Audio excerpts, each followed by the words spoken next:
Hi everyone, welcome to the budget game. This is a quick video to take you through the budget spreadsheet that we've created for you, and so that you can have a look at what has gone into making it, and we're going to have a look at some of the formulas that got used so that you can get a better understanding of how you can use technology to create personalized things for yourself. So Microsoft Excel is something that has been around for decades. It's gone through many upgrade over the years, but something that's always been of great interest to many people is the calculations that you can make in this platform. You can create and write extensive formulas depending on what data you're working with and what type of thing you want to do.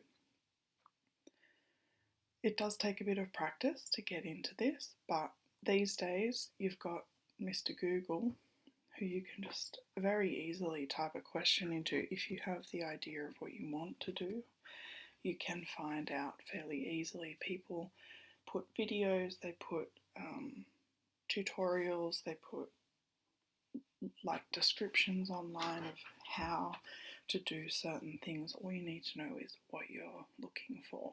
It used to be that you'd had to buy a big textbook, big thick textbook, and you'd have to buy a new one every single time they updated Microsoft Excel. But we don't need to do that anymore, which is fantastic. So this is the budget scaffold front page.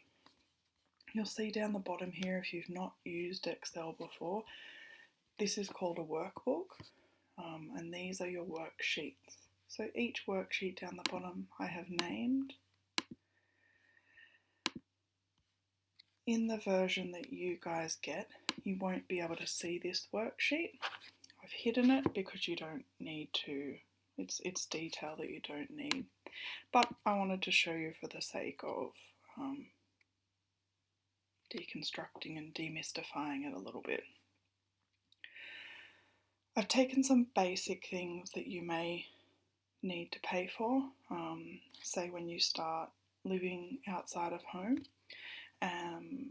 assuming that most people have a car, and some other little things that I think are pretty common.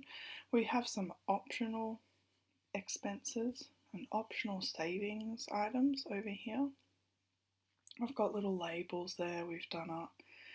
Now the whole spreadsheet is based on this idea that everybody should get a random allocation of income and expenses within a certain range. So the first instruction that you're going to see is you've got your little short-term goals and long-term, medium-term goals up here. That is one of the first instructions, is to write those down. They don't necessarily impact on the way the budget's going to get filled out, but they're something for you to keep in mind as we go through this activity.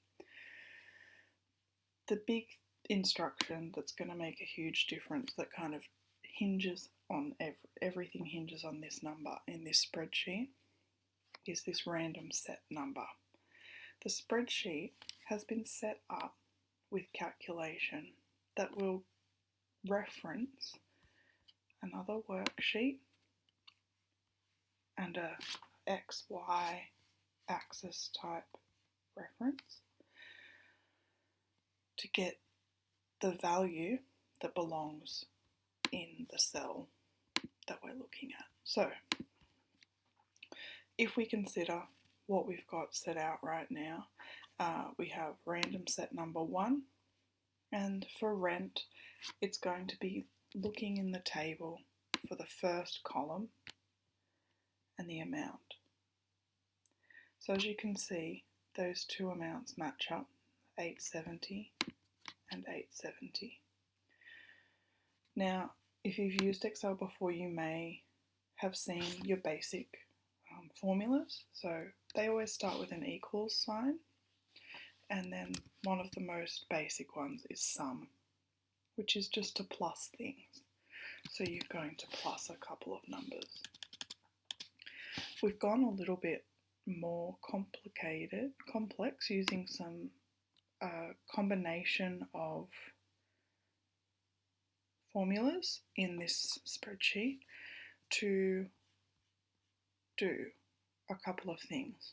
We're doing a vertical lookup of a certain value, which is here, and we're looking for that value in this spreadsheet, random number table, in a certain range of numbers, cells. The column that we're looking to return our value from needs to match our random set number.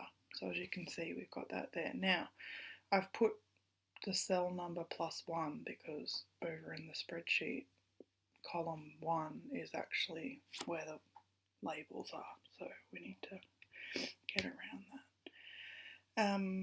And then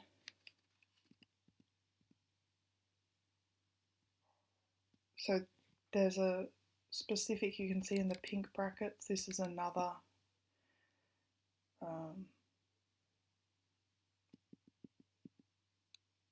calculation. And then at the end of a VLOOKUP, it's always just asking you whether you want an exact return or like it doesn't need to be exact. I've always learned to put false, which means that it doesn't need to be exact, just in case there's a capital letter different or something. But most of the time you'll put false. There's very few reasons you might put true. Anyway, that's the kind of formula that we're using, and this is the power of this platform, this software. So that formula then goes over to our random number table. It looks for the word rent because that's what was in that column, and then it goes, I want to find whatever is in the column that matches up to the random set number next to that. Okay, so then if we change the number, so say let's go for 22, all the values will change again. And if we go over into our random number table and we go to 22, we've got 657 as our rent amount, and 657 comes up here.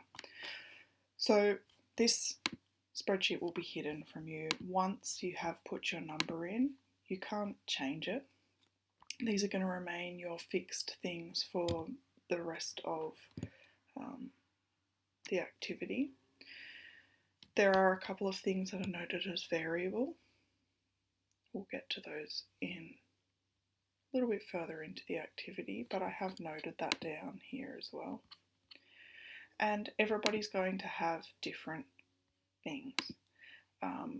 It is possible you could have the same thing, but all of the figures have been generated randomly. Now that's another fun formula.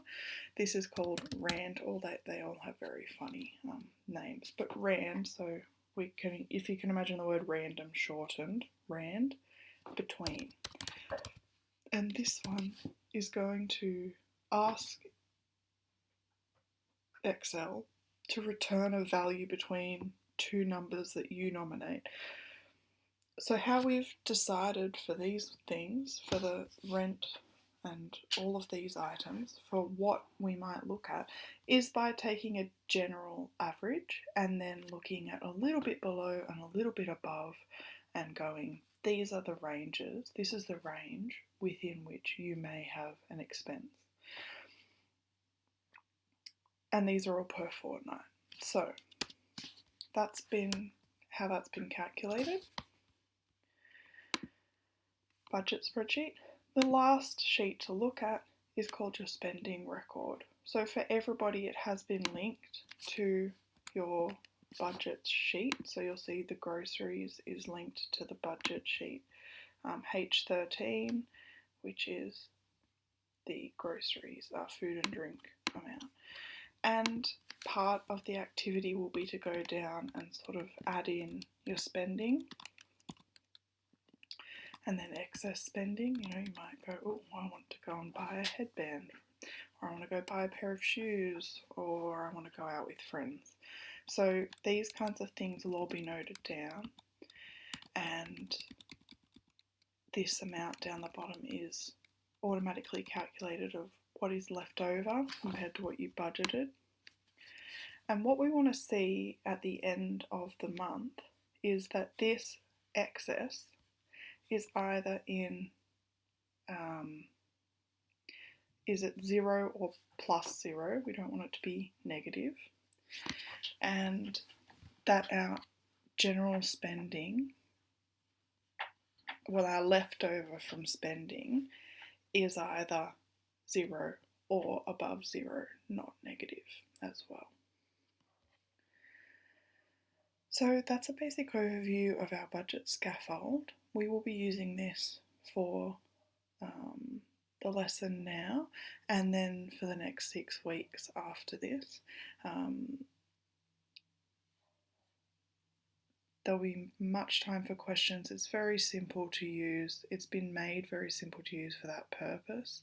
It's more about letting you see what you can do when you've got the skills to use a program like this, to set something up to be completely personalised. There are lots of different tools that you can use to monitor funds and finance and budgets. Many people use things like Excel for personal budget management because it is so easy to create something that is just for you, for yourself, and that kind of gives you a little bit of a sense of achievement, I think. So I just wanted to do that little video just in case I'm not the one that gets to show you this, and just to help explain how this was made.